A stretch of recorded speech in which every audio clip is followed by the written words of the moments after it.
Morning, everybody. Morning, everybody. My name is Mike McLean. Welcome to the 2023 town meeting. I'll be the moderator at least until first article. I already made that joke. So instructions to the body before calling the meeting to order. Robert's Rules of Order are the basic rules of order for this meeting, except where Vermont law takes precedence. The public body cannot change Vermont state law, but it can change Robert's rules with a 2/3 vote if you desire. An article must be moved and seconded by the body, then restated by the moderator before it's under consideration and debate on the article may begin. After the moderator restates the motion, the person who made the motion has the right to speak first in the debate. Articles may only have one amendment at a time associated with them, and amendments to an article, likewise, may only have one amendment to them. After you've spoken once on a particular article, you'll not be recognized a second time during discussion on that article or amendment until all other voters who wish to speak on the issue for the first time are given an opportunity to do so. Robert's Rules only allows a given speaker to speak twice on a given motion and limits the duration of speeches to 10 minutes. Division of the House can be requested by one voter before or after a voice vote. Vermont state law allows for a paper ballot vote on the request of 7 voters, unless the town has made other arrangements before or after a voice vote or after a division of the House. This means that the moderator could ask for a vote and declare the motion passed. Someone could immediately request division of the House. The moderator then must require a vote by show of hands or rising, and the moderator would declare the motion passed. Someone could immediately request a paper ballot, and the moderator would then have to honor this request if the number of people asking for the paper ballot meets minimum requirements. Debate may be cut off by a motion to move the previous question and a 2/3 vote to do so. All motions, remarks, and discussions must be addressed to the moderator. I'll do my best to recognize you in the order that you've raised your hands. You must be recognized to speak, even to move the previous question. After being recognized, please stand up. Wait for a microphone, and we've got a microphone up here, and we can run it to you so you can speak into it. Give your name, that's important, so we can have accurate minutes, and speak in a loud voice so your comments may be heard by everyone. Your speeches must be confined to the merits of the question. You will not be allowed to engage in personal attacks on a member of the body or their motives. Vermont state law prohibits consideration of articles that have not been warned. This means you cannot take binding action under the article Other Business, and you can't amend warned articles such that they would deal with business that hasn't been warned. Reconsideration of an article is allowed by Vermont state law until a point is reached where the body has begun working on another article. This means that if you voted down an article, a motion can be made to reopen consideration of this article by a person on the prevailing side, and yes, I have to ask. However, once the next article is on the floor, no more action can be taken regarding the previous article at this meeting. My role as moderator is to help you accomplish the business you intend to do. Please raise your hands and ask questions if you don't understand what is happening, or if you don't think what is happening, or if you think what is happening is wrong for some reason, or if you want to do something but you don't know how to proceed.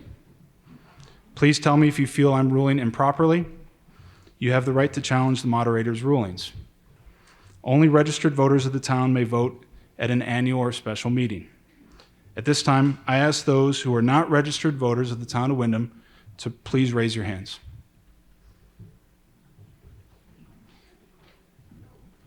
Okay, that's ironic because that's our state legislator, but you may not vote, and Heather, unless there's a suspension of the rules, you may not speak on articles. Okay, and I'd like to take this moment to just remember those who are not with us, who, a lot of people this may be your first town meeting, but for those of us who've been to town meeting before, we miss Ernie Friedley, Jim Scott, and Claudia Voigt. So I'd like to read an invocation. I like this, so I'll just ask you to bear with me for a moment. We're gathered together in civil assembly. We gather as a community in the oldest sense of the word. We gather to come together and try to make decisions about what is right, about what is wrong. Let us advocate for our positions, but not at the expense of others. Let us remember there's an immense gap between saying I am right and saying I believe I am right, and that our neighbors with whom we disagree are good people with hopes and dreams as true and high as ours. And let us always remember that in the end, caring for each other in this community is of far greater importance than any difference we may have. Okay, with that, I would like to ask everybody to rise for the Pledge of Allegiance.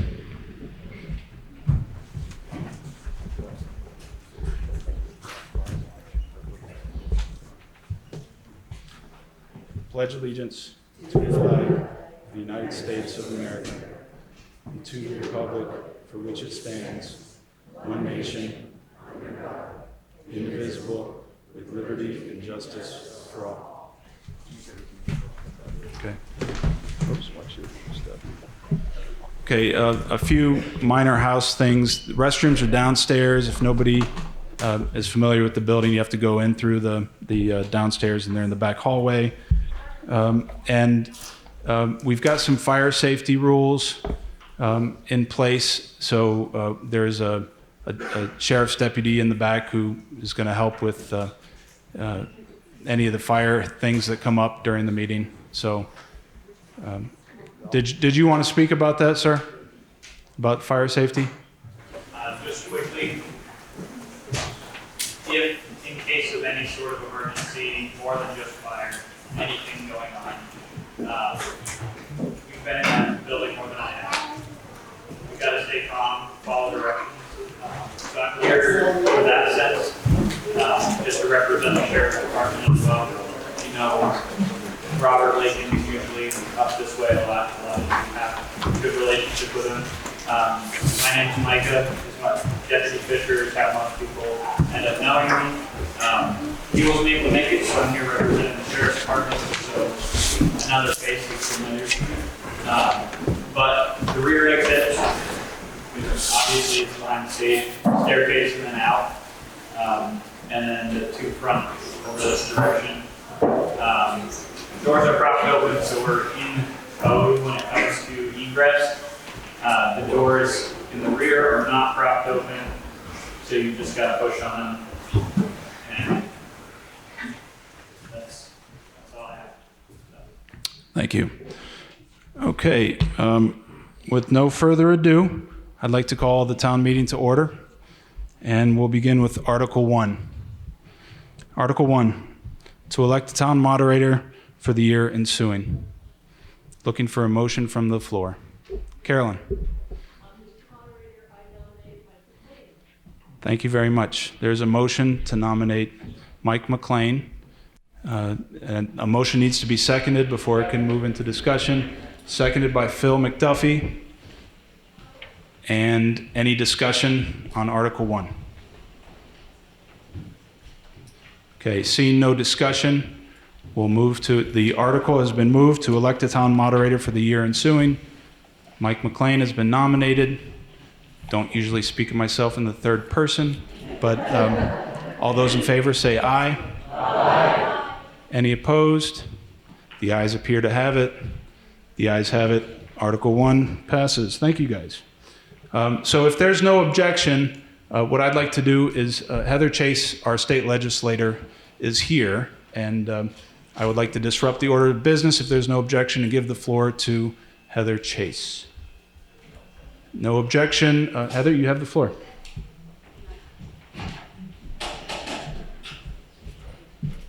Thank you. It's really a pleasure to be here at your town meeting. I won't vote. I'll be very quiet, but I'd like to observe it and see y'all. So I've been your state rep since I was voted in November, so this has been my first period of time in the state legislature. And we were in session from January until last week. We've been out about a week. And it's been a real privilege to be there. I was assigned to the Commerce and Economic Development Committee and have been doing a lot of work in the committee. The legislature, the House had over 500 bills that they were moving through the legislature, so a lot of action has happened. In my committee, we do a lot on insurances, not health insurance, but every other kind of insurance, workman's comp, unemployment. So it's really riveting. What we're doing. But this summer I'll be working on privacy laws. We're looking at how to protect our identities, our online. We're looking at AI and how that's going to have impact on Vermont citizens. So a lot has happened in the session, and I won't get into the nitty-gritty. I'm going to have some more get-togethers, so I'll let everyone know when we're meeting. Probably in the next 2-3 weeks, I'll have another session where I'll come to Windham and talk to y'all. But I really appreciate being here, and I've enjoyed immensely representing you in Montpelier. So thank you very much. And hi, Carolyn. Big shoes to fill. Big shoes to fill. Thank you.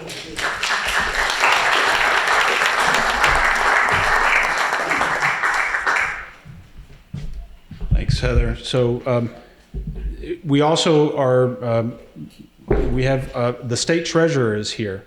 So he is, I'd like to move the order of business to allow the state treasurer, Mike Pieciak, to speak if nobody has any objection. And I think nobody will, as long as you keep your comments brief, Mike. So, all right. Bring us some more meat. Price and money.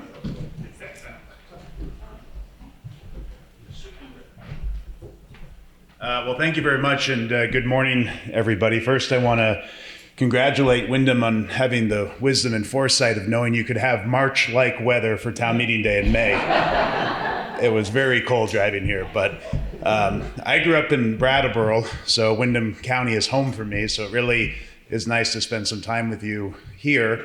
I first came, I believe, to Windham. Maybe as a child I'd been here before, but as an adult, when we were campaigning, going to every single town in Vermont as part of our treasurer's race, so all 252 towns. And we came here and I saw Maureen Bell and I said, this is such a beautiful, town center and a town hall. I'd love to come here for town meeting day. So she said, please do, when we have it. So I'm really glad to have followed through and spend some time with you here today. So I just wanted to talk about a few things that we're doing at the treasurer's office that I think will have interest and applicability to Windham County and the folks here in Windham as well. So one of the things that we worked on this year is a program called 10% in Vermont. And it allows the treasurer's office to invest up to 10% of the state's cash on hand into economic development and job creation. So when we looked around and said, how much money do we have in our bank account now in Vermont, following federal monies that have come into our state, following a lot of people that have moved to our state and increased tax revenues, our numbers have gone up pretty dramatically. In the past, we had $200 or $300 million in our bank account that we were waiting to spend. Now it's routinely over $2 billion. So significantly more money, which allowed us to significantly expand this program to bring $85 million for investment into Vermont. And we're prioritizing housing, climate action, and social equity. But I think housing is the number one issue that we're facing throughout our state, whether it's affordable housing, first-time home buyers, senior housing, renters. Everybody's really getting squeezed for a whole variety of reasons. So whatever we can do in Montpelier through each of our individual communities to make more investments in housing is critical, and we're glad that we're able to announce this. Regulatory reform also happened in Montpelier regarding housing. I want to thank Representative Chase for her work on that and the entire legislature as well. So making these kind of critical investments in our future will certainly help expand our economy, take care of many of the social issues that we're facing as a state. Another program that we recently expanded was called Vermont Saves. It's a retirement program that will help the 88,000 to 100,000 Vermonters that do not have retirement through their workplace currently. It's a Roth IRA type program that will require businesses to sign up for it at no cost to the business and no ongoing cost to taxpayers. But it will automatically set up a Roth IRA, automatically have a contribution amount of 5%, and automatically invest that money into an appropriate target date fund for those individuals. That 88,000 person population generally is less educated, generally lower wage earner, generally female over male, and BIPOC community is also overrepresented. So helping this community will be hugely, hugely impactful. It's a program that we got passed unanimously from the legislature this year, waiting for the governor to hopefully sign it. But again, want to thank Representative Heather Chase and all of the legislative members for work on that.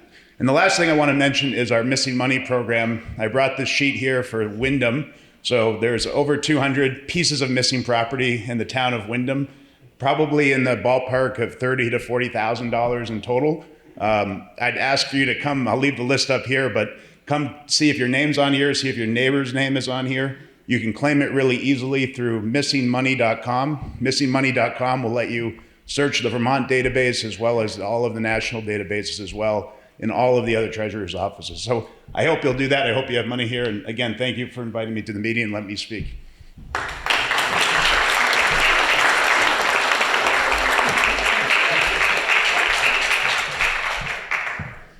Okay, thank you, Mike. All right, so moving on to the order of the day. Article 2. Shall the voters accept the town report prepared by the auditors? Looking for a motion from the floor. Okay. Mike, excuse me. Yes. Do we have any extra copies of the town report here? Yes, we do. There's some in the back row, or in the back against that knee wall there. Oh, Kathy's got one for you. Okay. Does everybody else have a town report? Anybody need one? No, I got it. Yeah, there's one in the back. Okay. So I believe that was Colin that moved the article. Looking for a second. I'm sorry. Oh, thanks, Stephen. Stephen Fellows, seconded. Okay, so discussion. Shall the voters accept the town report prepared by the auditors? Does anybody wish to speak on this article?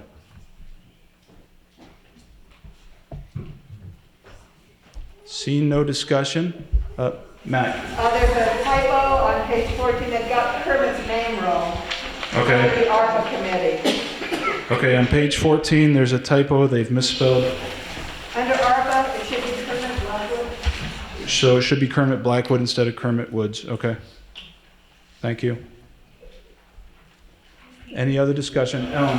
Kermit's on the voter registration list as Kermit Woods. Okay. All right. Very good. Any other discussion on the...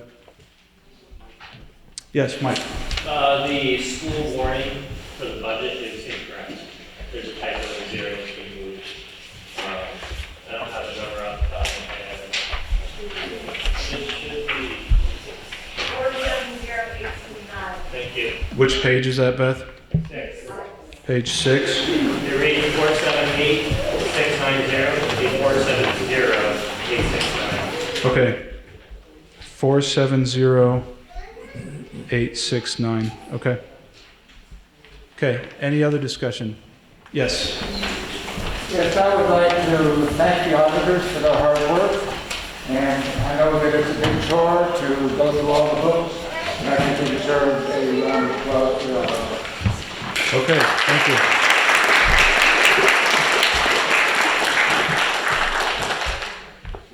Lee. Yes, I just want to say it's very hard to hear with the white M95s. If you could just speak louder, repeat it.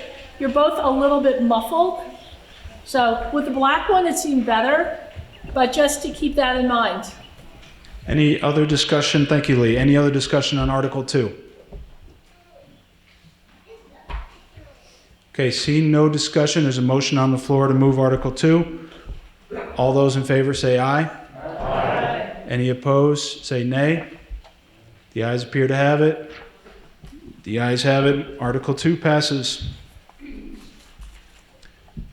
Okay, Article 3, to elect all town officers as required by law. And law states that paper ballots are required for select board, listers, and auditors if they're contested. So move forward, looking for a nomination for Selectperson, and Cord is up for re-election. Walter. Walter Woodruff. I'd like to nominate Cord Scott. I'll second that. Okay, thank you. Cord has been nominated for Select Board. This is a 3-year term. Are there any other nominations for Select Board? Okay, seeing no other nominations, there's a nomination for Cord Scott. All those in favor say aye. Aye. Any opposed, say nay. All right, thank you, Cord.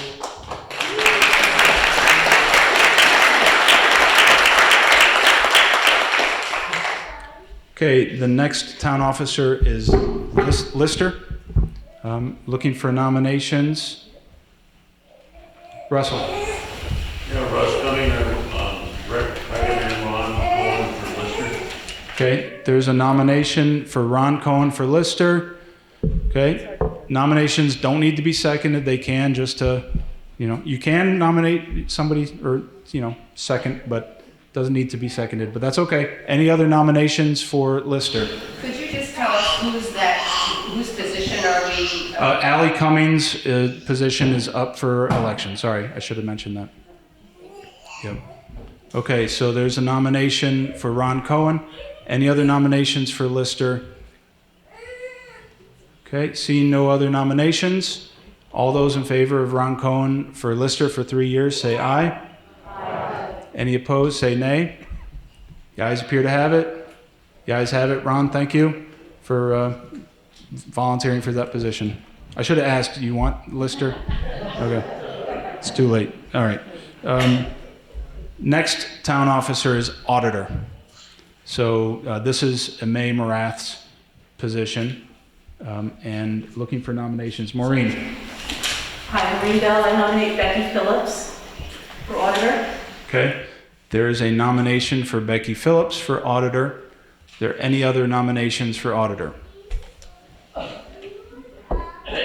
Jenny. Would it be possible for people to stand up if they're nominated because something like... I don't believe, is Becky here? Becky's not here. I have a statement from her if you'd like me to read it. Okay. If there's no objection, there's a statement from Becky that Maureen has.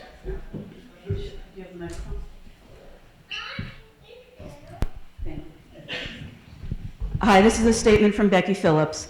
She says, I have been a permanent resident of Windham for almost 3 years. Prior to that, I was a part-time resident for many years. I am proficient in Microsoft Word, PowerPoint, and Excel. The experience I gained working 36 years in healthcare as assistant to the CEO will assist me in meeting the important responsibilities of auditor. I look forward to serving the town of Windham. Regards, Becky Phillips.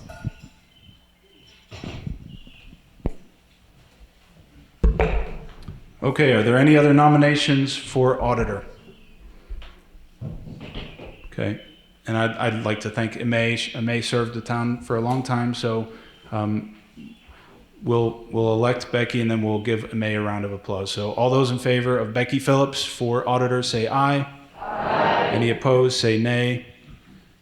The ayes appear to have it. The ayes have it. Becky Phillips is our new Auditor, and also a round of applause for Emay Morath.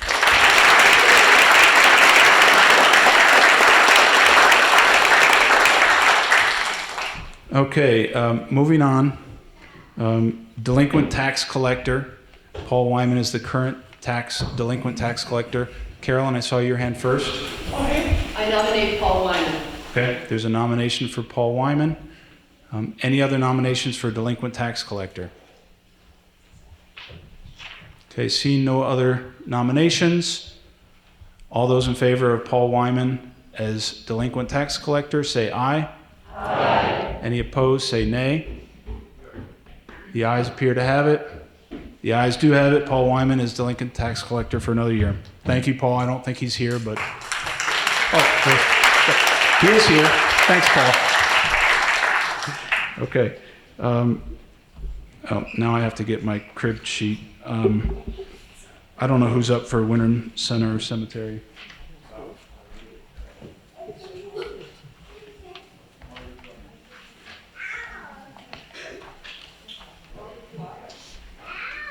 Okay, so this is for the Windham Center Cemetery Commission. Looks like Margaret Dwyer's up for re-election. Looking for nominations for Windham Center Cemetery Commission. Walter. I nominate Margaret Dwyer. Okay. There's a nomination for Margaret Dwyer. Any other nominations for Windham Center Cemetery Commission? Michael. Abigail Pelton. Okay. There's a nomination for Abigail Pelton for Windham Center Cemetery Commission. Any other nominations? Okay, so because we don't require paper ballots unless they're requested, we can try this with a voice vote. If that doesn't work, we'll try a show of hands. And if that doesn't work, we'll do a paper ballot. So let's try a voice vote first, okay? Seeing no other nominations, all those in favor of Margaret Dwyer for Windham Center Cemetery Commission say aye. Aye. Okay, all those in favor of Abigail Pelton for Windham Center Cemetery Commission say aye. Aye. Can't really tell. All right. So it doesn't work if you say it louder, but let's try a show of hands. Okay, we'll try a show of hands first. So all those in favor of Margaret Dwyer, please raise your hand.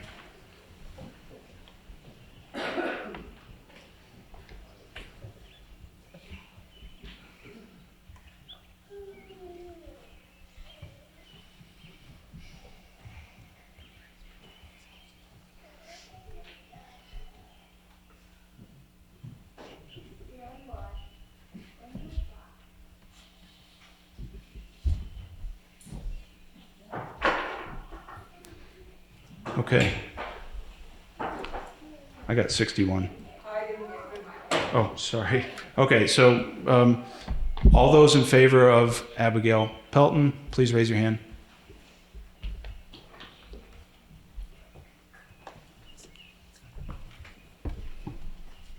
I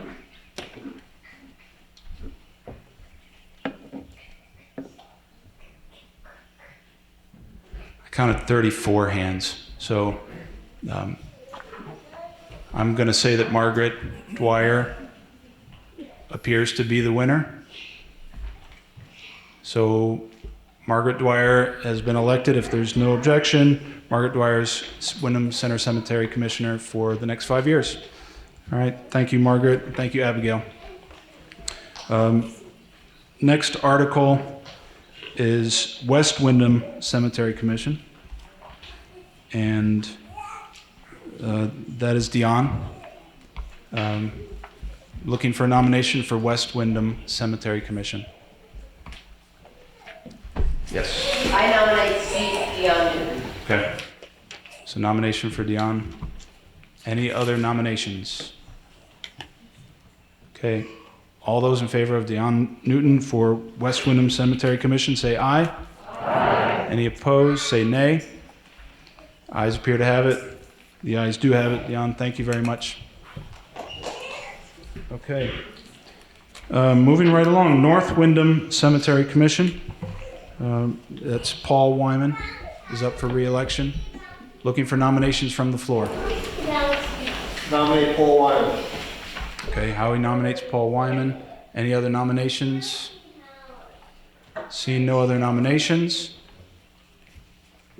The motion is for Paul Wyman for North Windham Cemetery Commission. It's a term of 5 years. All those in favor say aye. Aye. Any opposed say nay. Okay, the ayes have it. Paul Wyman is North Windham Cemetery Commission for 5 years. Thank you. The next position is Library Trustee. That's Cindy Kehoe. Is up for re-election. Looking for nominations from the floor. Nominate Cynthia Kehoe. It's a nomination for Cindy Kehoe from the floor. Any other nominations? Okay. Seeing no other nominations, the motion is for Cindy Kehoe for the Library Trustee. That's a 5-year position. All those in favor say aye. Aye. Any opposed say nay.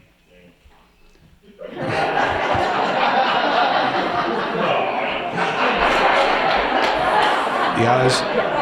That was her husband, by the way. All those in favor. All those in favor say aye. Oh, you already said aye. All right. The ayes appear to have it. The ayes do have it. Thank you, Cindy. Thank you, Bob. Okay, so that concludes the election of officers. We have a resident whose county report is missing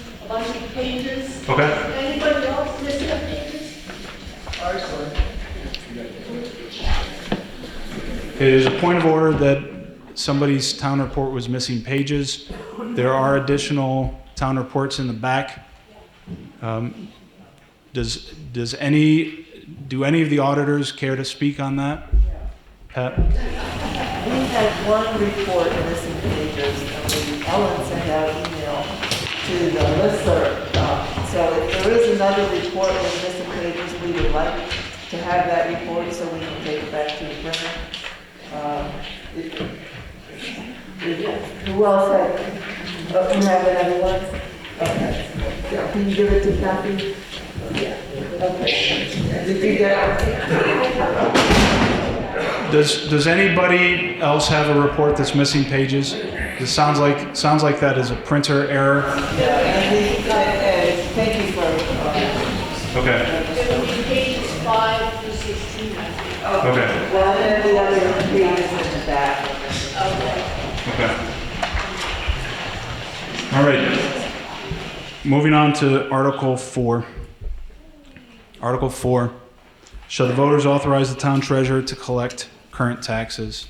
Looking for a motion from the floor. There's a motion from the floor from Allison. Seconded by Carolyn.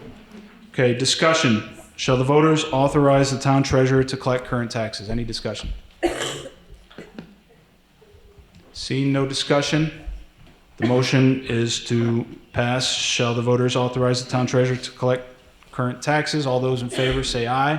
Aye. Any opposed say nay. The ayes appear to have it. The ayes have it. Article 4 passes. Article 5.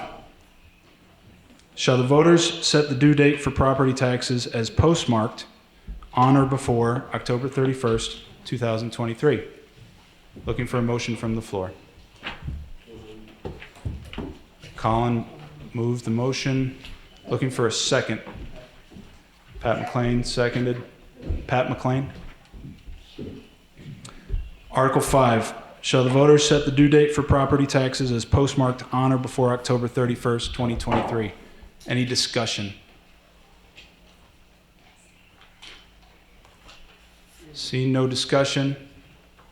That's a continuation, right, Kathy, of our current policy? Well, we have 1 year, legislation was November 1st, so it was the 30th. Gotcha, okay. Okay, all right. So it's a Tuesday this year, so. Yes, it's 30. Okay, all right, excellent. All those motions been moved and seconded. Shall the voters set the due date for property taxes as postmarked on or before October 31st, 2023? All those in favor say aye. Aye. Any opposed say nay. Ayes appear to have it. The ayes do have it. Article 5 carries. Okay, Article 6. Shall the voters authorize $257,488 for the general fund? Voted in 2022, $236,413. Looking for a motion from the floor. Allison moved the motion. It's been seconded by Carolyn. Discussion. Shall the voters authorize $257,488 for the general fund? Voted in 2022, $236,413. Looking for discussion. Select board want to say anything or no? Okay. Okay. All right. So seeing no discussion, the motion is, shall the voters authorize $257,488 for the general fund? Voted in 2022, $236,413.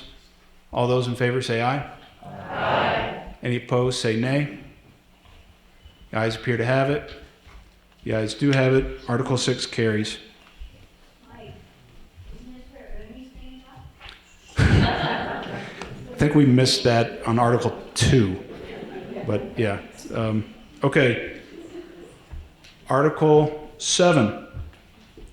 Shall the voters authorize roads budget expenditures of $506,580, of which $476,603 shall be raised by taxes and $30,375 shall be applied from fiscal year 2022 budget surplus. Voted in 2022, $488,568. Looking for a motion from the floor. Carolyn. Motion has been moved. Looking for a second. I'm going to call Kathy on that one. Okay. Kathy Scott seconded. Article 7, shall the voters authorize roads budget expenditures of $506,580, of which $476,603 shall be raised by taxes and $30,375 should be applied from fiscal year 2022 budget surplus, voted 2022, $488,568. Discussion. Carolyn. Mr. Moderator, I would like to thank our road crew. I think you're one of the best road crews in the state. I know Richard is here.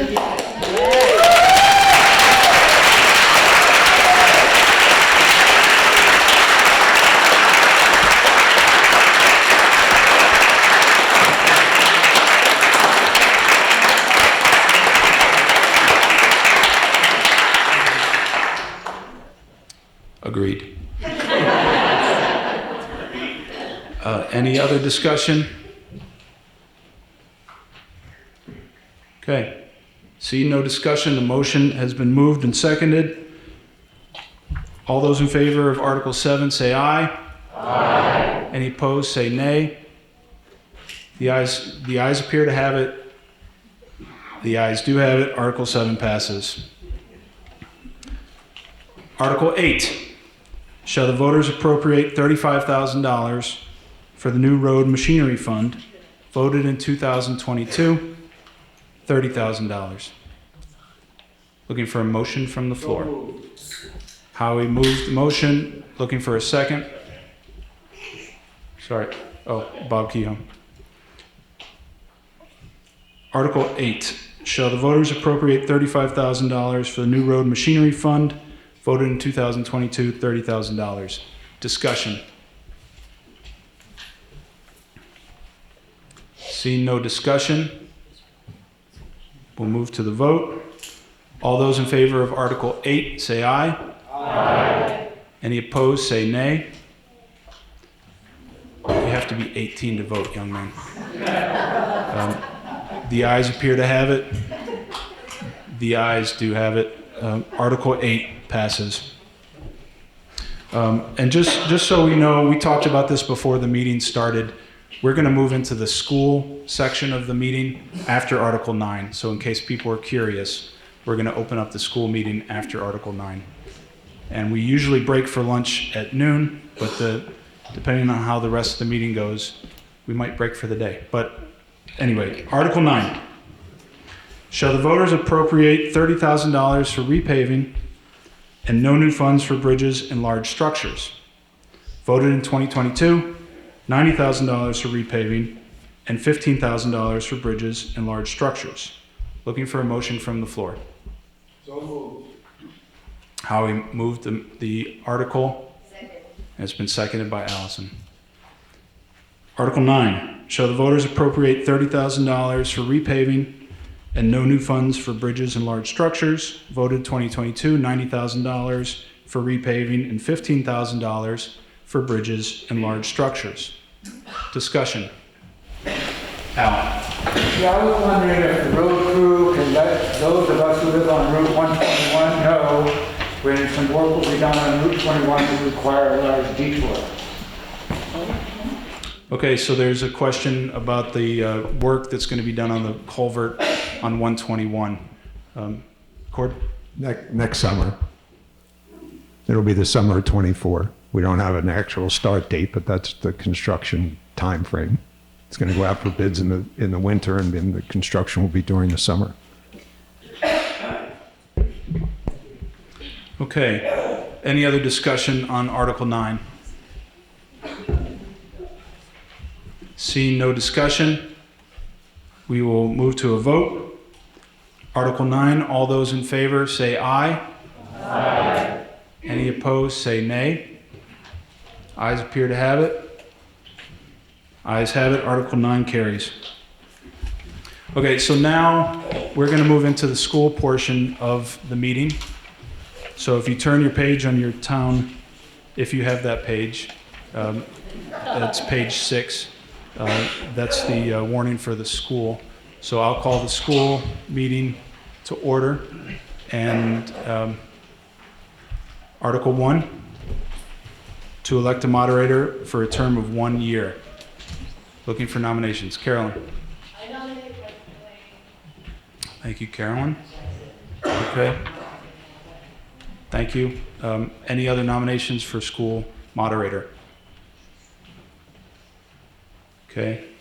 So there's a nomination for moi. All those in favor say aye. Aye. Any opposed? All right. Thank you very much. Moving into Article 2. Shall the voters accept the town report prepared by the auditors? Looking for a motion from the floor. Thank you. The motion's been moved. Looking for a second. Seconded by Carolyn. All right, discussion on Article 2. Shall the voters accept the town report prepared by the auditors? Any discussion? It seems like they already changed one number in there, so. Okay. Except that wouldn't change. Okay, so maybe, yeah, George brings up a good point. There's a typo in Article 5. So everybody who maybe didn't get that memo earlier in the meeting, Article 5, the budget number should be 470869. Okay. All right, so Article 2 has been moved and seconded. With that caveat, all those in favor say aye. Aye. Any opposed say nay. The ayes appear to have it. The ayes do have it. Article 2 carries. Okay, Article 3, to elect all other officers required by law to be elected at the Windham School. So the first position is for school treasurer. That's a 1-year term ending next year. Looking for nominations from the floor. Who is it now? Kathy Scott. I nominate Kathy Scott. Okay, there's a nomination for Kathy Scott. It's been seconded. Any other nominations for school treasurer? Seeing no other nominations, all those in favor of Kathy Scott as school treasurer say aye. Aye. Any opposed say nay. The ayes appear to have it. The ayes do have it. Kathy Scott is treasurer. Thank you, Kathy. Next position is school district director. It's a 3-year term ending in 2026. That's Russell Cummings' position. Looking for nominations from the floor. I nominate Rory Rosselot for school director. Okay, there's a nomination for Rory Rosselot.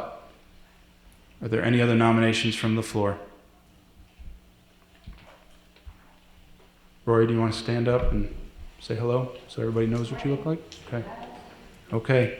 Seeing no other nominations from the floor, all those in favor of Rory Rosselot for school district director, say aye.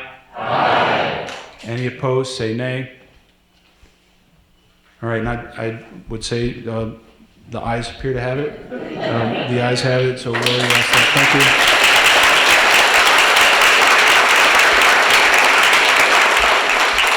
And I would be remiss not to thank Russ for his service to the town for 3 years. Thank you, Russ.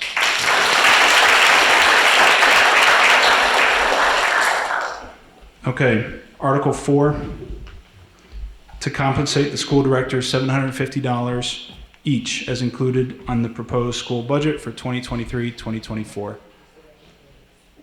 Looking for motions from the floor. Carolyn. There's a motion that's been to move the article. Kathy? Kathy Scott seconded. Discussion, Article 4, to compensate the school directors $750 each as included in the proposed school budget for 2023-2024. Any discussion? Allison?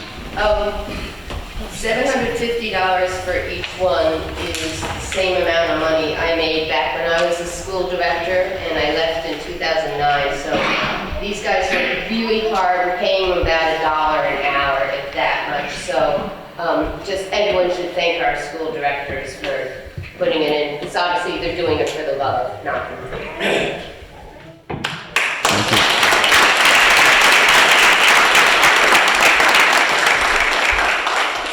Any other discussion on school board compensation? Seeing no other discussion, we'll move to a vote. Article 4.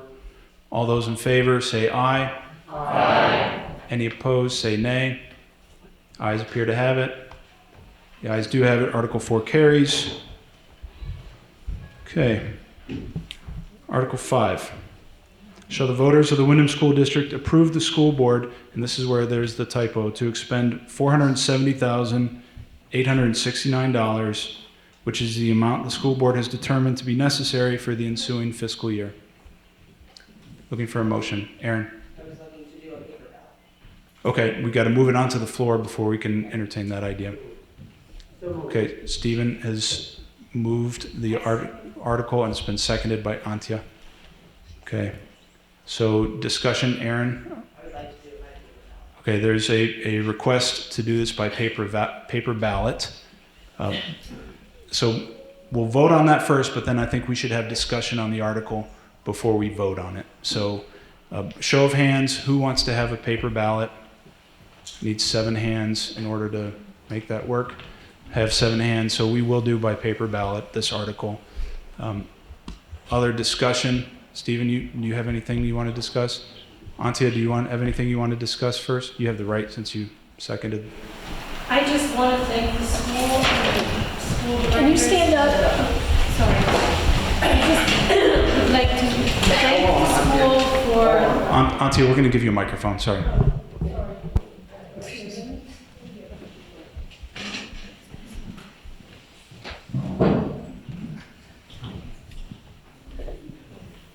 Thank you so much for letting me speak. I just want to say that as a Windham resident for almost 30 years, I am absolutely proud of our little school.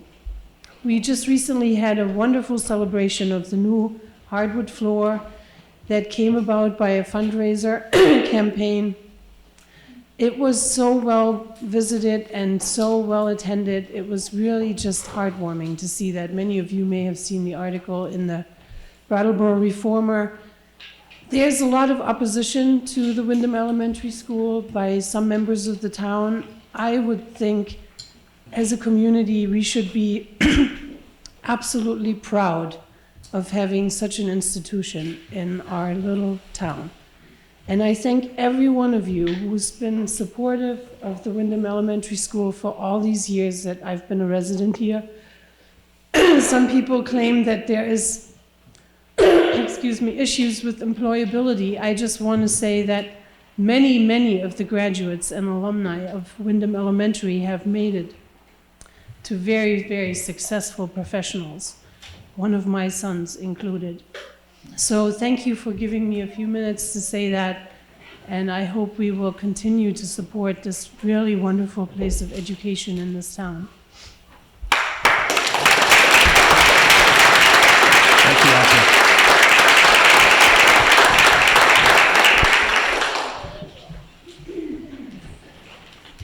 Okay, any other discussion on Article 4? I don't know, did I bring the article to the floor? I don't know if I did. Article 5, sorry. I don't know if I brought it to the floor, so I'm going to bring it to the floor now just in case. Shall the voters of the Windham School District approve the school board to expend $470,869, which is the amount the school board has determined to be necessary for the ensuing fiscal year?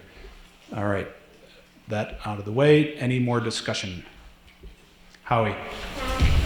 Yeah, I also want to thank our school board and all the people who have been working to keep our school going all these years. It's a privilege to have a school in our town. School is something that's written in town school. Particularly, town schools are written into the Vermont Constitution. And a vote for this budget is a vote of affirmation for the school, for your neighbors, for the children, and for our town. So I really hope everybody here steps up and votes for this budget. Thank you so much.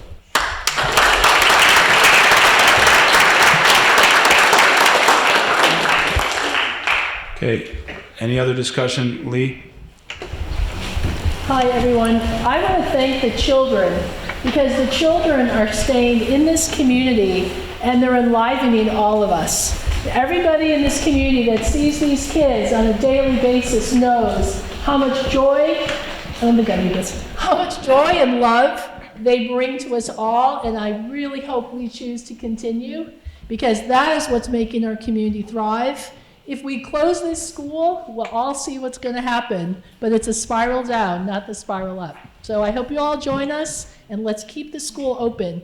And all of you naysayers, if we keep the school open, I hope you'll all come and volunteer, especially those of you that are good at woodworking. We need a good woodworker to teach the kids. So let's keep it open, and let's keep this community thriving.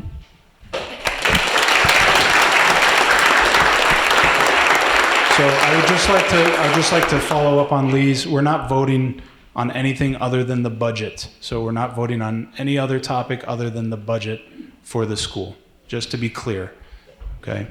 I see Bill in the back. Sorry, Phil, if you want to go back for Bill Dunkel. What are the consequences if the budget is not passed? What happens next if the budget's not passed? So the question is, what happens if the budget does not pass? Does somebody from the school board want to talk about that?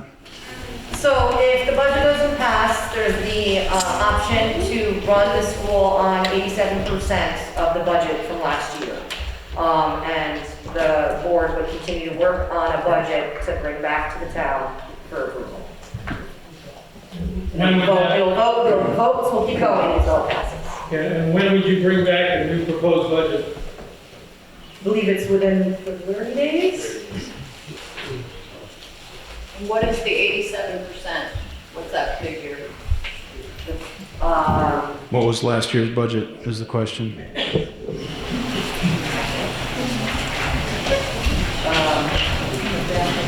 I'm not sure. 377,000. Does anybody have that figure at hand? What was the budget for the school last year?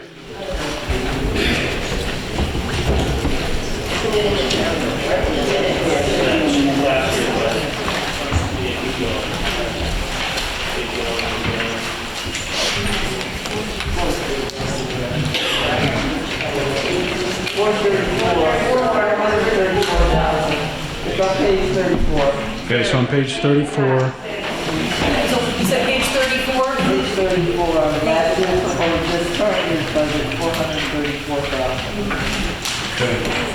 Anybody have a calculator? Yeah. Approximately 378,000. 378? Yeah. Okay. 434. Okay, so the answer is $378,000 would be 87% of last year's budget if the budget doesn't pass. So that's the answer to that question. Any other discussion? Yes? Jenny Riley, how many kids are currently enrolled? Okay, the question is how many kids are currently enrolled in the school? 19 is the answer. 17 is the answer. Okay. Crystal. So I have a little bit of a different take. I want to thank the Windham School for teaching my kid how to play poker. I'm really looking forward to him getting a job in the casino for Carnival Cruise Line. So thank you. Okay. Understood. All right. So I'm going to call on Russ first. Will Beth stand up and tell us the status of the teacher situation at the school? Okay, we can hear you. Can Beth stand up and tell us to the situation of the teachers in the school expected for next year? Okay.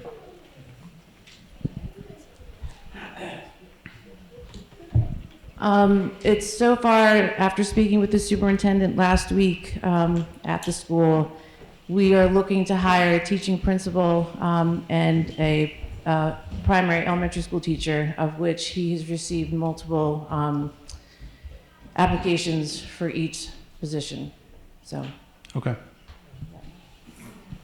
All right. Abigail, did you want to talk about the budget at all, or? Okay.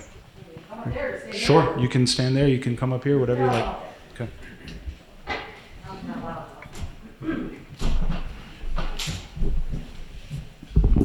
There. So, let me get to my page here.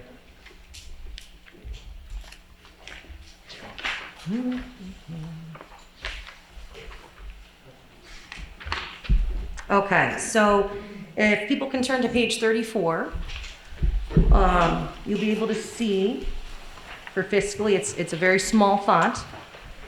Fiscal year 2024, $470,869. And down below, there will be offsetting revenues. So the education spending for what we're actually spending to educate the children is $380,000. Did I read that right? Okay. Not line 15. Oh, 14. It's tiny font. So line 14, all the way to the right, will show you that's the number that's being spent for educating the students. What was just kind of raised as a question from Ross that Beth had highlighted is that we are, looking to hire a new teaching principal and a new teacher. This is a wonderful opportunity to impact some changes within the school, and it's imperative for the school to remain operational that we sign those contracts. When the town changed town meeting to this date, teachers' contracts have been up, and it kind of puts the school and the staff and the families in a really uncomfortable space as far as how to plan for the future with the budget dates being changed and the numbers. So the number that's being presented is a very reasonable budget, and I do hope that the community looks at the families that want this option for this school and approve the budget so we can get the teachers and keep moving forward. There's been a lot of great community support with this school, and it's had a different bit of a spin than in the past. There is a nonprofit dedicated to supporting the school and rural education. That is a 501c3, and it's able to work on grant writing and all various things that are going to be really awesome for the students. And a challenging piece of that is constantly having to argue, what are we going to do? Is the school going to be there? That hinders that process for folks that are trying to go above and beyond and do something a little bit different for the children in our community. And this is not just specifically for our Windham Elementary students, it's for really starting to collaborate and work more together as a community. So passing this budget is very important to the families of the students there, to the teachers, and to many community members. So I hope everyone considers that when it is time to vote. And as was pointed out by Mr. Dunkel, if the budget does not pass, the school board can sign contracts for teachers based on 87% of the budget. That's not ideal. That's not something that I think we want to do. We really would prefer to have the support of the community in approving the budget. So that's just what things can be laid out. If we have to come back month after month and vote again and again for the budget, that's what will happen. Or we can pass the budget today and move forward with supporting our students and our community. So, thank you.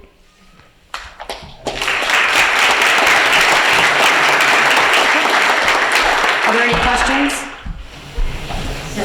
Yeah, I'm sure you got in budget. Okay, I'm sure you have in the budget the salaries estimated or budgeted for replacing these people. Is there a possibility that you're not going to be able to replace them with what you budgeted, and what do we do if that happens? So we would cross that bridge when we got there, but as Beth McDonald had pointed out, there are multiple applicants that we are pending signing contracts with. So we would like to do that sooner than later to ensure that staffing is there and we don't run into that. Another question? Yes, sir?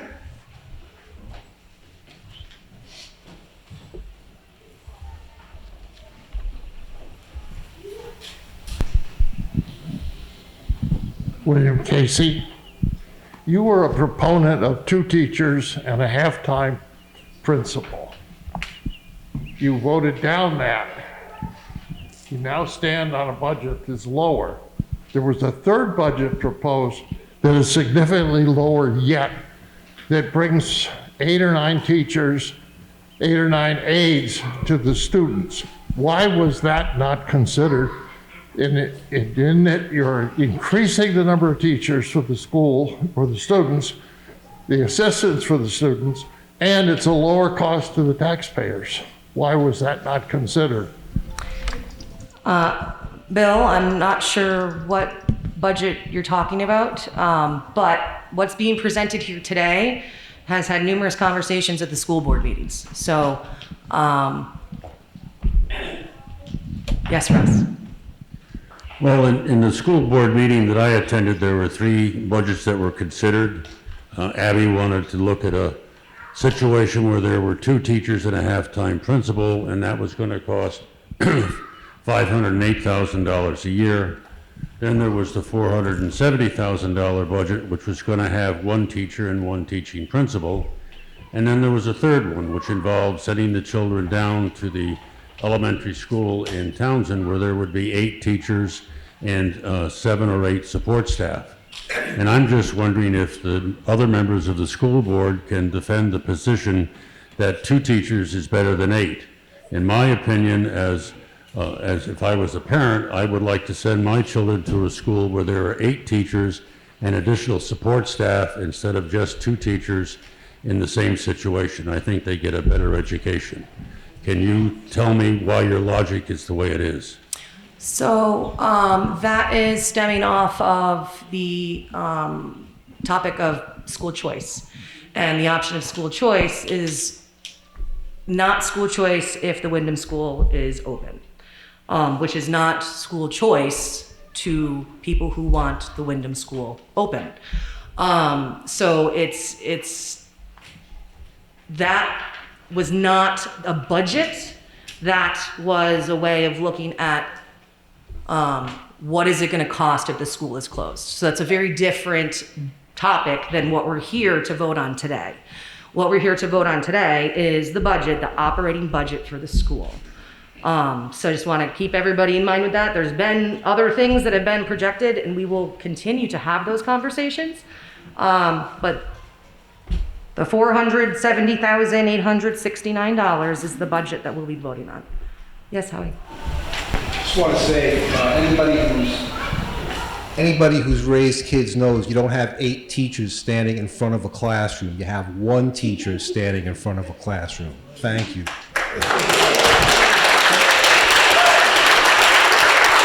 Yes, Crystal. So, in response to Howie, my child was moved from Windham down to Townsend. That child has a teacher that teaches his grade, 2nd grade, grade-based.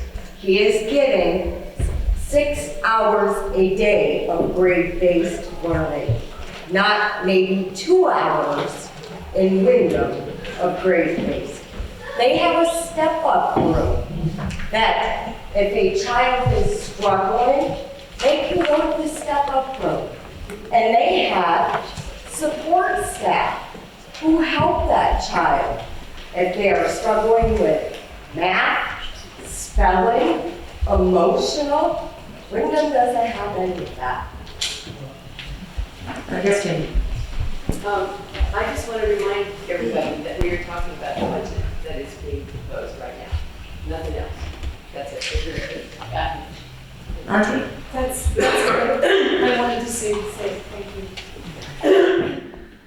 As a member of the school board, I am very big on the understanding of the needs for special education.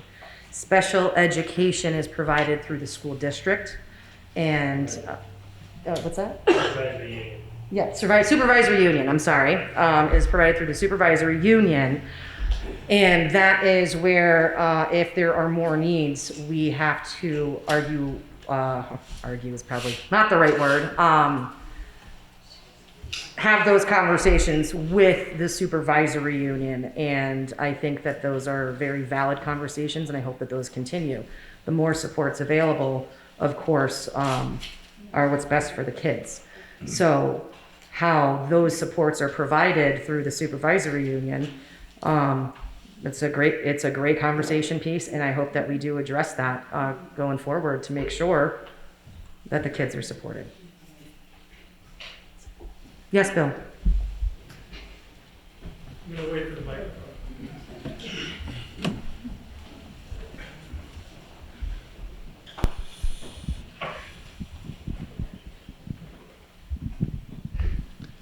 Just have a couple of quick questions. I've heard two different explanations about who actually interviews and hires the new principal and the new teacher. I've heard that the Windham School Board does the interviewing and makes a decision.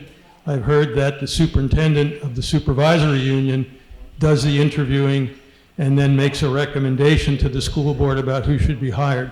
So I'd like that to be clarified, but maybe more importantly, if the budget is turned down today and you have to operate on 87% of last year's revenue, is that going to seriously compromise the ability to hire a high-quality principal and a teacher? Are you going to have enough money in the budget to offer really good salaries to those people? That may have already been answered, but I couldn't hear it if it was, so sorry, you might have to repeat it for me. So there's two parts to that question, right? So one is the hiring process. So you are correct. Typically, my understanding in the past, the teaching principal would also be involved with the hiring process. Since that is not the case, we're also hiring for that position. The supervisory union is who makes the recommendation. So they are working through the supervisory union. They make a recommendation to the school board. The school board approves that we will pay them. So that's the process for that. And for what you said, yes, if we had to operate on that, we would be able to cover the teachers' salaries. Again, it's not ideal. That's not what I would think any school board member would want to have happen.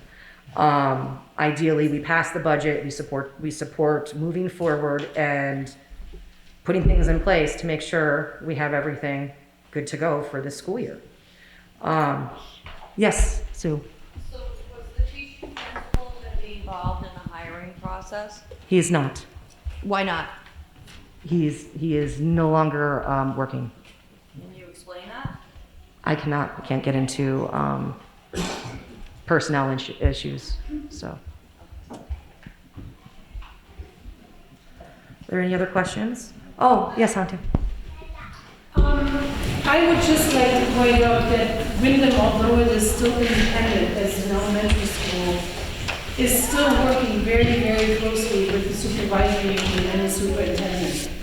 So all the needs of the students, whether they are in Townsend or in Jamaica or in Windham, are met with the same due diligence in all of these towns, including Windham. And the fact that our school has so much community support has been extremely helpful for all the kids. And the institutions like these, where they have the ability to work on a farm and learn all these skills as well. So I don't think that because there's 8 teachers in one school and there's 2 or 3 teachers in another school doesn't necessarily mean that the children are getting less of an education. And I would like to also point out that thankfully we were able to retain our independence, because speaking with people from other communities where they had to be merged, I think it's okay. It is pretty incredible how they will not, or they cannot get through what they would like to do because they have one vote in a humongous board and nobody hears them. So I think we need to thank our previous board and especially Carolyn Partridge for maintaining the independence that Windham has had. And I think that our kids are very well educated up here in Windham. Some people actually sent their children elsewhere and then came back and saw that their children were thriving. So I just want to point that out.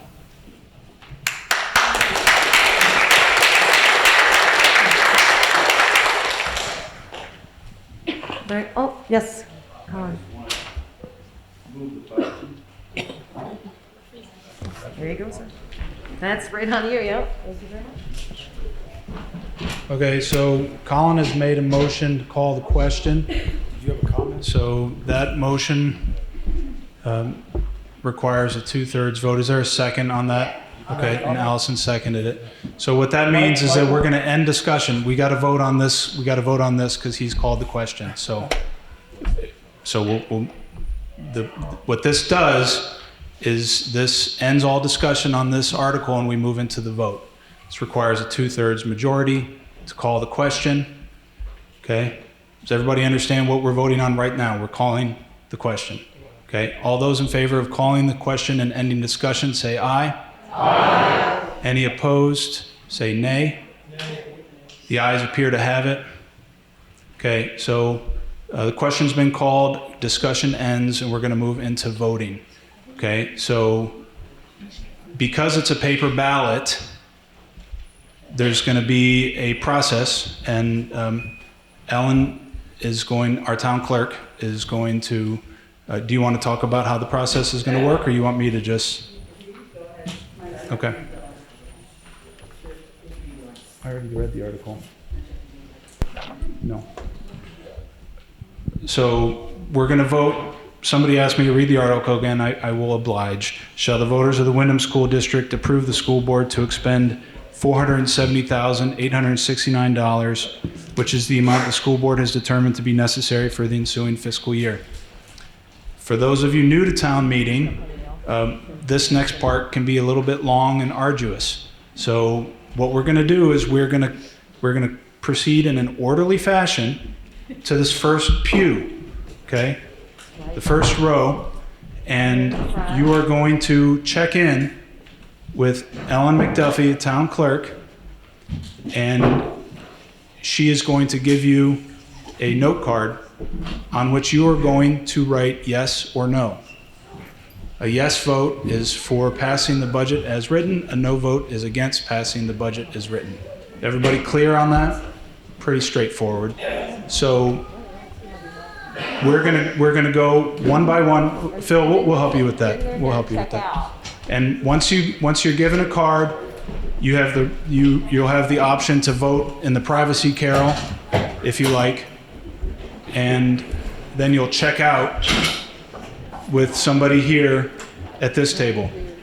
So, Ellen, do you have your check-in and check-out people ready to go? Yeah. Okay.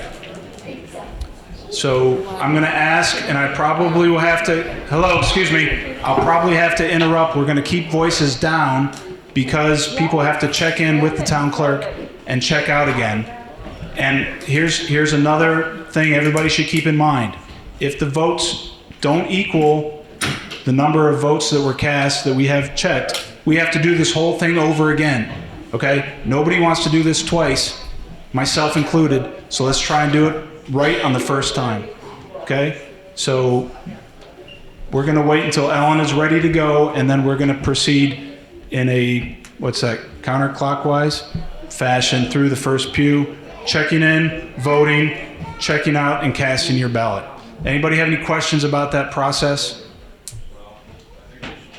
Okay. Okay, can I have your attention, please?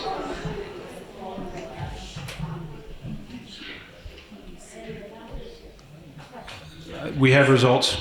So there were how many voters, Ellen? 127 voters. And the good news is we don't have to do this again. So the results are 78 yes, 49 no. Yes carries, the motion carries. So Article 5 carries as written. So good job, everybody, for doing that correctly. So we're gonna continue with the meeting because there's only 2 articles left in the school board meeting. That looks like a natural break before we head to lunch, and then there's 2 people who would like to speak about. They have some announcements.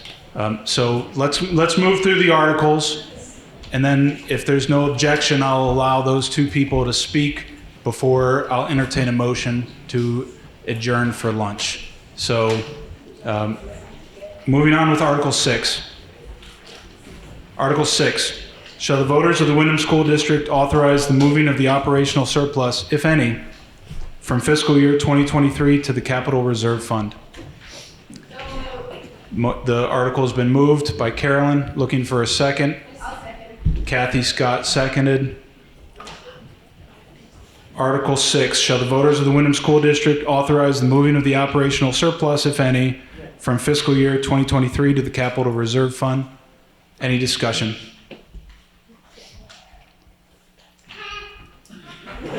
Seeing no discussion, we'll move to a vote. All those in favor say aye. Aye. Any opposed say nay. Nay. The ayes appear to have it. The ayes have it. Article 6 carries. And Article 7, to transact any other business that may legally come before this meeting.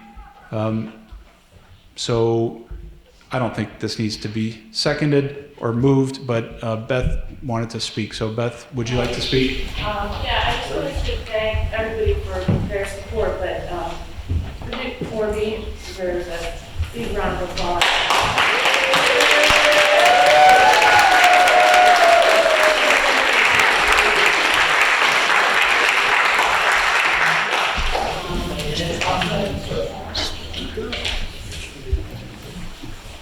Beth, could you repeat what you said? We didn't hear you. Just wanted to thank Bridget Corbeach For all her work leading the school in a difficult situation. So, and also, once again, over the years, Cindy Kehoe comes back and helps us out. So she also deserves a round of applause.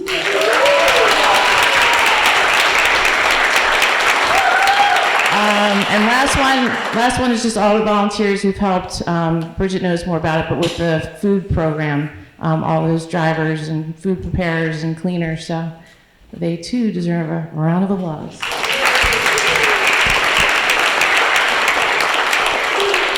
Thank you, Beth. Any other business to transact, Kathy? The IGA, Kathy Scott, the IGA always has Londonderry children's art, murals, and right now they have Windham Children's Art Mural. So take a minute, even if you don't shop there, I know it's expensive, and go see the mural the kids did. All right. Any other discussion on other business? Abigail?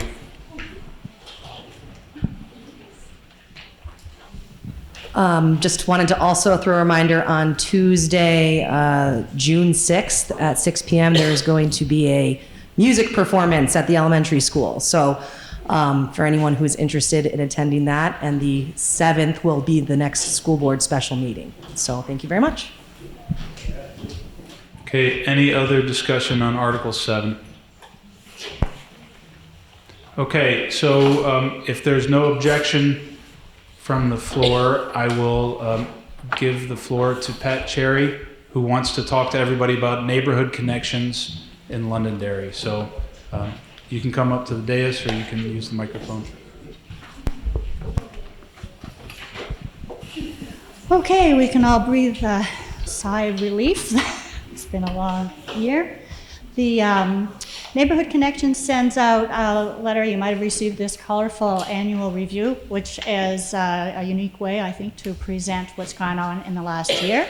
The reason I'm here is to describe that it's a social service agency.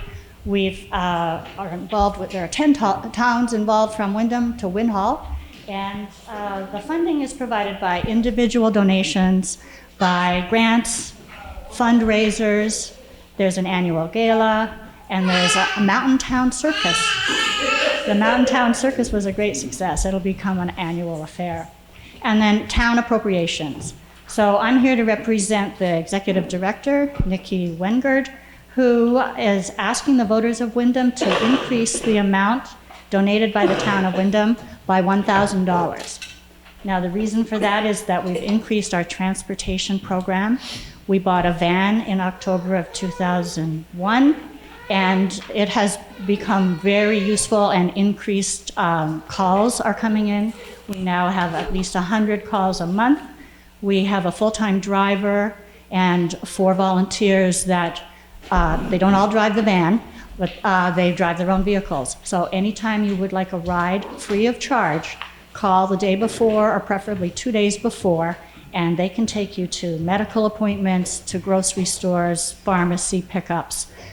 They stay with you if it's the vehicle, either the van or the private vehicle, and they wait for you to get back in the car. So it's a private ride. The van does take 12 people, so sometimes they do excursions, and you can read about them as they come up in the news and notes. So since it's been growing, we want you to please use this service and support this organization. All right. Thank you so much. I did want to add that WCO, Windham Community Organization, provides for people in need in the same way as Neighborhood Connections, but on a smaller scale. So since people have needs in the social service realm, and you might have a one-time need for a gas card or for meals during post-surgical period, WCO is very useful, and just give us a call. If it's something ongoing that you need to talk to a professional, Neighborhood Connections is there for you. They have 2 full-time social workers, and they're kept hopping. They're really busy, but they are doing a great job. And their services have doubled in the last year, just at a time we thought things were going to get calm and that people would get back to normal after COVID. The services have actually gone up for housing, food needs, medical needs, and that kind of thing. So please support this organization. It's here to stay, and it does not depend on any government funding whatsoever. There are no state funds or federal funds. All right. On that note, any questions? Yeah, you already approved $750. Please suggest that That was the ask, to support the organization, to change that. Now, anywhere in between, of course, would be welcome. So.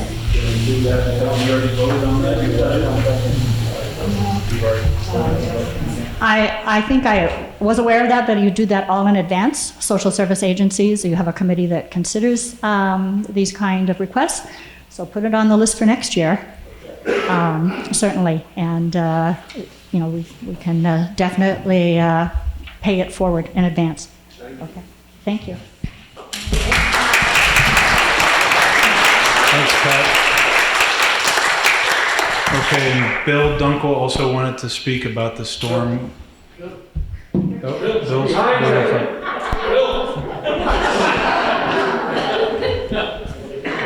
Thanks. I'll be quick. I'm making this announcement as a town energy coordinator and head of the energy committee.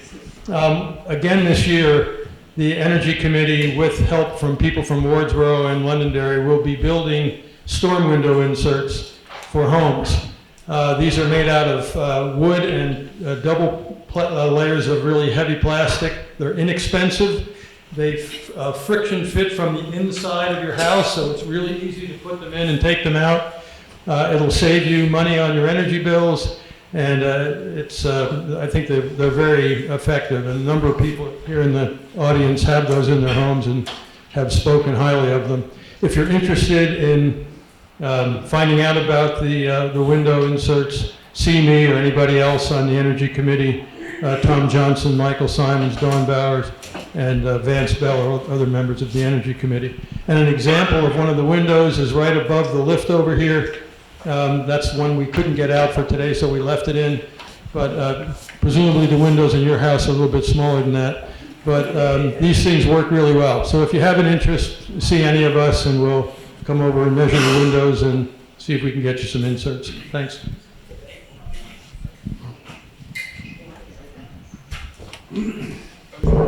Okay, thank you, Bill. So that concludes our school meeting. Who does? Oh, you want to speak on that? Before lunch. Oh, yeah, okay, all right, sorry. If there's no objection, Maureen Bell has the floor.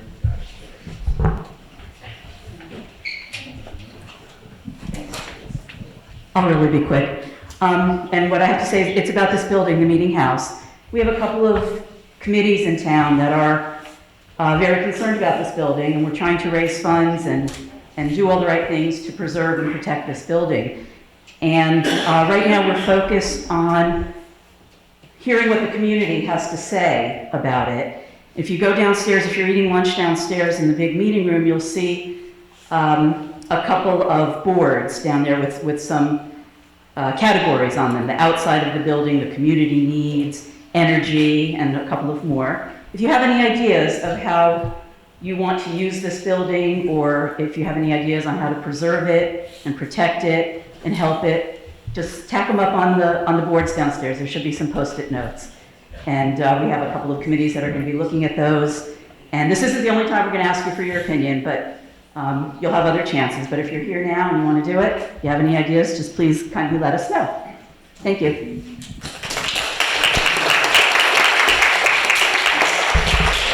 Okay, thank you, Maureen. So I will now entertain a motion to adjourn. Wait, haven't we done, don't we have to do Articles 10 to 14? We're going to temporarily adjourn for lunch and then... Yeah, well, why don't we just... All right, so that's up to you guys. If everybody wants to just finish the town meeting, then we don't have to reconvene. Okay. All right. I thought everybody wanted to come back upstairs after lunch. Okay. All right, so moving on with the town meeting portion. Article 10. Shall the voters contribute $10,000 to the Meeting House Maintenance and Improvement Fund? Voted in 2022, $5,000.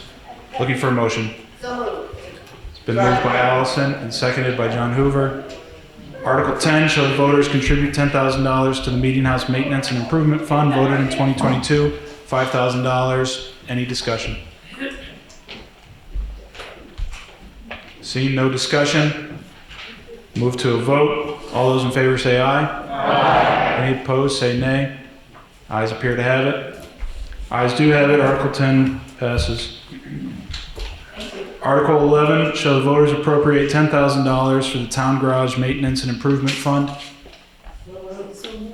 Abigail moved and Antia seconded. Article 11, shall the voters appropriate $10,000 for the Town Garage Maintenance and Improvement Fund? Any discussion? Seeing no discussion, we'll move for a vote. Shall the voters appropriate $10,000 for the Town Garage Maintenance and Improvement Fund? All those in favor say aye. Aye. Any opposed say nay. The ayes appear to have it. The ayes do have it. Article 11 passes. Article 12, shall the voters appropriate $10,000 for the Town-wide Reappraisal of Properties? Looking for a motion. So moved. Moved by Carolyn Partridge. Second. Seconded by Allison. Article 12, shall the voters appropriate $10,000 for the Town-wide Reappraisal of Properties? Any discussion? Ellen? I'd like to know how much we have in that fund so far, and how much the estimate is for the cost, if maybe Russ could address that. So the question is, how much money is in the fund for reappraisal now, and how much the estimate is for the cost? I don't know what's in the fund, but I think the cost is somewhere close to $35,000. 32,614, it says on page 23. So page 23, the estimate is $32,614. Okay. I'm sorry? That is what is in the fund. That's what's in the fund. Okay, that's not the estimate. Okay, sorry. Thanks for the clarification. So $32,000 is in the fund. This article is for $10,000. Russ believes the estimate for reappraisal is between $35,000 and $40,000. Any other discussion? Antia? I have a question. Is there some kind of guideline for the conduct of the lister, or is the select board responsible for what the lister's conduct? Because it's become known that, in particular, one lister has been penetrating properties without the owner's permission. And I always thought that that was not the right way to go about. Okay, well, yep, I understand. Thank you, Antia. That's not germane to the article that we're voting on right now. Listers are voted, elected positions, so and that's I don't know if there's no oversight by the select board for an elected official. All right. Any other discussion on Article 12? Okay, seeing no other discussion. Article 12, all those in favor say aye. Aye. Any opposed say nay. Nay. The ayes appear to have it. The ayes do have it. Article 12 carries. Article 13, shall the voters establish a NEMRC Fund for accounting software and services and appropriate $5,000 for this fund. Looking for a motion from the floor. So moved. The article has been moved by Carolyn Partridge, seconded by Abigail. Article 13, shall the voters establish a NEMRC Fund for accounting software and services and appropriate $5,000 for this fund. Any discussion? I just wondered if somebody could just explain the acronym, what the letters stand for. New England Municipal Resource Council. And John. A little bit more information about what this is going to do. I spent 3 years as a lister, and we were trying to decouple as much as possible from NEMRC at that point. So I'd like to know what it is that this is so necessary. Kathy. Our QuickBooks, our QuickBooks programs for accounts payable and so forth have expired, and we can re-up that, although it's not a good program. The NEMRC program will provide an updated general ledger, an updated accounts payable and cash flow. Each module is $1,800. So that's where the cost comes from. And they will give, I think, the auditors and the select board much clearer information. Their reports, their warrants for payment and so forth are a lot clearer than what we've been able to get out of QuickBooks. QuickBooks is a good program, but it's a little bit user-friendly, and I support the idea of switching to NEMRC. So this is not for the appraisal of grand list? No. Yep, strictly for accounting software. Any other discussion on Article 13? Phil. I had a question. I was under the impression we'd already purchased this software. So if we've already purchased it, why is it in the upcoming budget? Because we didn't have a town meeting on the second Tuesday, and so we paid a lot of things this year. Well, then my question would be, if we don't pass this, what's the impact to our finances? We have some funds in reserve that we could use to cover. Okay. We have a rainy day fund. Okay, so there's a rainy day fund that could be paid if this article doesn't pass. Okay. Any other discussion on Article 13? It's the most interest in accounting I've ever seen. All those in favor of Article 13, seeing no other discussion, say aye. Aye. Any opposed, say nay. The ayes appear to have it. The ayes do have it. Article 13 carries. Okay, Article 14, to transact any other non-binding business that may legally come before this meeting. So now would be the time to talk about anything else and there's no binding effect on any vote on this. Yes, Pat? Yeah. I just wanted to make people aware that Japanese funds. Can't hear you.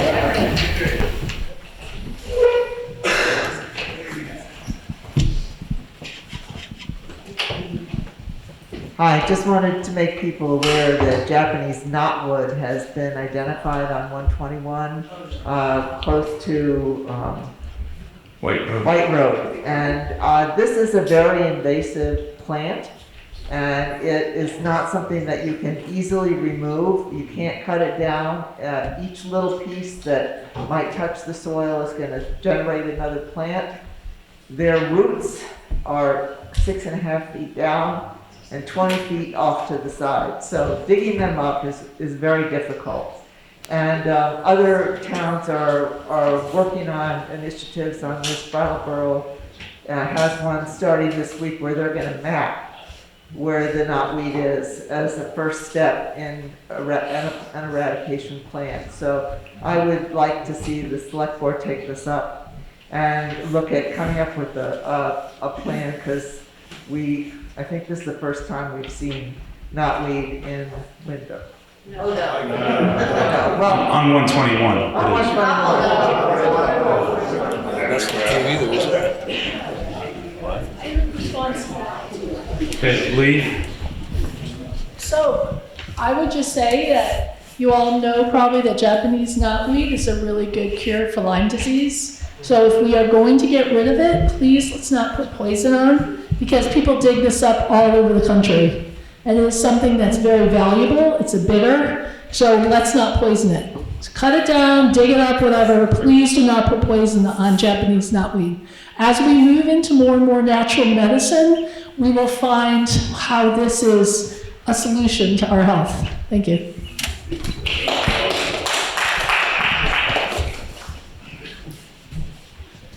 Okay, any other business?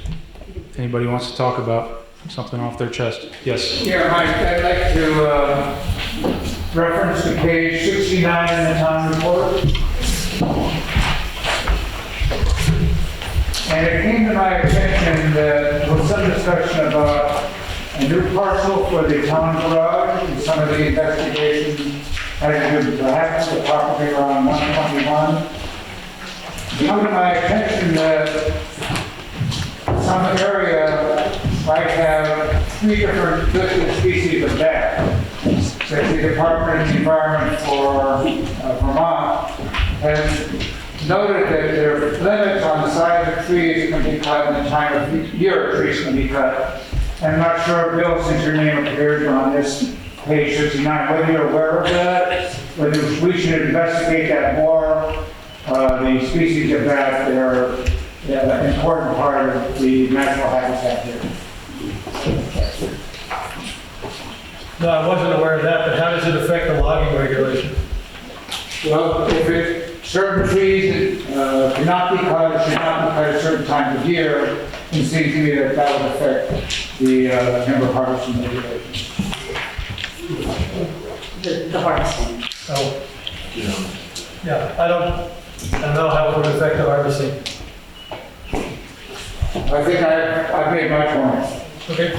I mean, I think it's important to look into that, but these regulations have to do with if a person in Windham wants to log their property, what do they have to do to protect the roads and rivers? This isn't about protecting bats, and bats maybe ought to be protected, but this is about if you're a resident of Windham, you want to have your property logged, what does the town ask you to do so that the roads are protected? That's what this is about.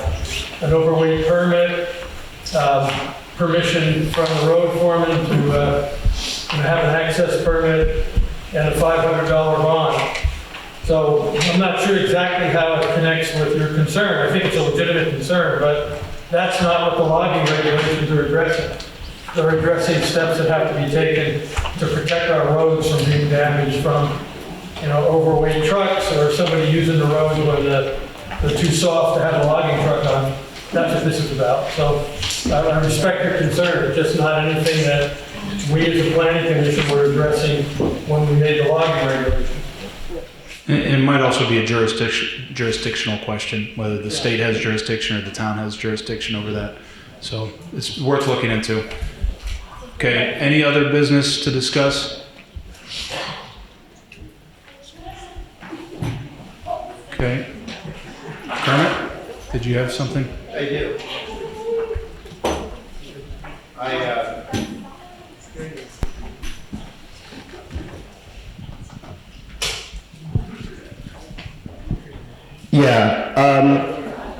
A couple of, I guess it's been a week or more ago, I experienced some unusual harassment on on Facebook. And what this has to do with this meeting here is that the bottom line is somebody from the town office provided misinformation about Rensgrove and presented it as a fact on Facebook, on the Brattleboro forum. And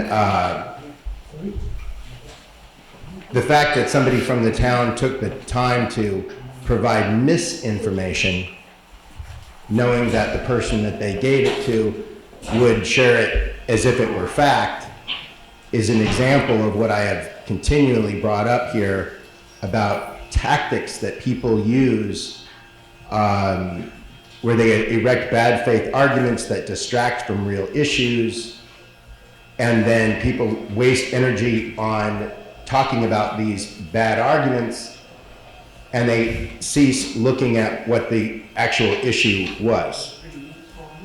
So my particular situation had nothing to do with the town, but this person from the town, whoever it is, the listers, whoever it is that made this misinformation become public on Facebook, I would like to know who's accountable. I talked to the Secretary of State, and I spoke with a number of people. I had written a letter to the town, I had written a letter to the select board, and I intend to take it further. But I think that Ancha was bringing up who is responsible for the listers. And if the listers are going to be presenting misinformation as fact, they should be held accountable. This individual who put out this misinformation also decided to dock me and provide my address on this forum on Facebook.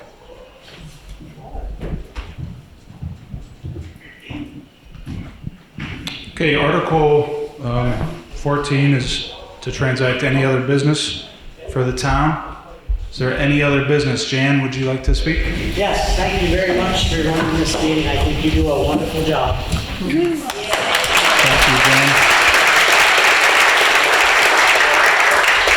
Thank you very much. More of that would be appreciated. No, just kidding. Just kidding. Any other business anybody wants to discuss?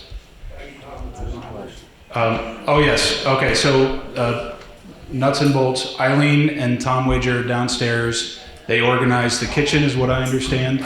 And Eileen asked me to mention that for lunch, there's no longer a $1 donation required, but if you want to make a donation, that would be appreciated. And I think that's all she asked me to say. And then Phil, did you have something you wanted to talk about? I had one question. I don't have the town report, but on the select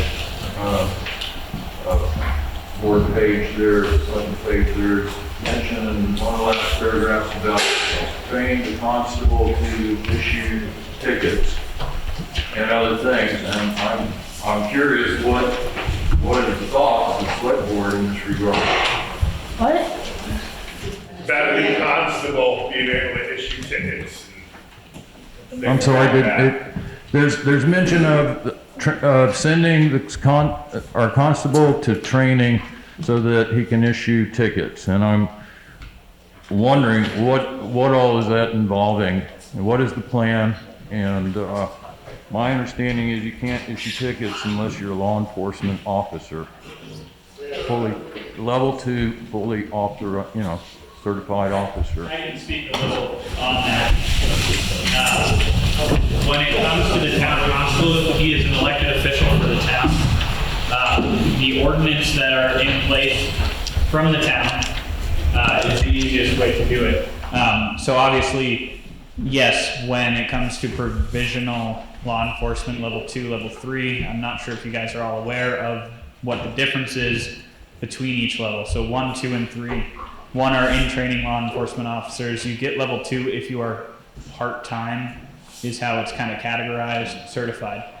The difference between level 2 and level 3 is level 2, you're not locked into a full-time position with something, any agency in the state. Level 3, you're considered full-time and you're locked into, 40 plus hours. It's just, you have benefits and all that, where level 2, you may not have the benefits. So in that sense, if the constable was to want to write motor vehicle tickets, for example, he would then need a level 2 certification from the police academy, go through all those steps, work with whatever, most likely it would be Windham County if that's what is decided. When it comes to writing local ordinance tickets, that is something for the town to decide. He can write them without. From my understanding, he can write them without. Stuff came up in Westminster where it is also local ordinances. Whoever is the deciding factor that you as a group for this town decide can enforce certain things. It kind of gets tricky depending on the fines that are being discussed. It's a lot of research needs to be done, but it's to do with your local ordinances that are written. So if you're wanting the constable to write certain, any sort of violations or what have you, I believe it has to reflect in your local ordinance. So it's a lot to it, but. Does that make the sheriff's department not in our town anymore? Or? No. So is it just an extra person? The contract with the sheriff's department is what you guys have decided. I'm not sure. The fiscal year for us is July, so I believe every decision, it refreshes, if you will, the money given in July for the sheriff's department. I'm not as involved with the administrative dealing with all the towns. That's more the sheriff himself and our captain and some others. So when it comes to that portion, we still, I believe, are allotted the same amount of time we have been for 10 years. I honestly couldn't tell you how long. I've only been with the sheriff's department for 3 years. We have a few hours a week that we contract with you guys to be up here for traffic enforcement. That's the primary role for us, where automatically Vermont State Police, you guys pay your taxes and that funds Vermont State Police to answer any 911 calls that are here. So it's kind of different in that they're the primary. If we're in town, we will respond to what comes up. I know I've patrolled up here during different times. We try to pop in at varying times so that we get better knowledge and better coverage for you and can meet more people. Obviously, like high traffic times aren't going to be the middle of the day up here. High traffic times are everybody's going to work, coming back from work, things like that. We try to get up here on the weekends. Sometimes it's difficult, but yeah, it shouldn't affect anything with that unless you guys decide to change the contract and the allotted money that is with the sheriff's department. Okay, does the select board want to talk? Or? Thanks a lot. This is a whole position that's still under development. So the intention of the comments in the article is just to say that we're considering different options as far as we can. Basically, we're fortunate that we have a constable who's willing to be active and has gone out and helped support, like the ACO, for instance, who can't always be here. It's just that one of the options is to consider what other possibilities there are.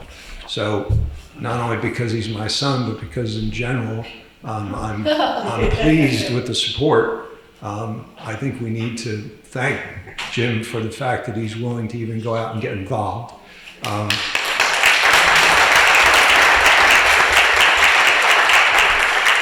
So Phil, that's it. This will be under discussion more. I did get your email last night, and we'll certainly be addressing that also. Okay? Thanks. Okay, any other discussion? Any other business anyone wants to transact? Okay. I would entertain a motion. Carolyn? That we adjourn and go to lunch. Okay, is a motion to adjourn and go to lunch? Yes. Seconded by Ellen. All those in favor, say aye. Aye. Any opposed? All right, well, thank you very much. This concludes town meeting 2023. And all elected officials, please come to the front.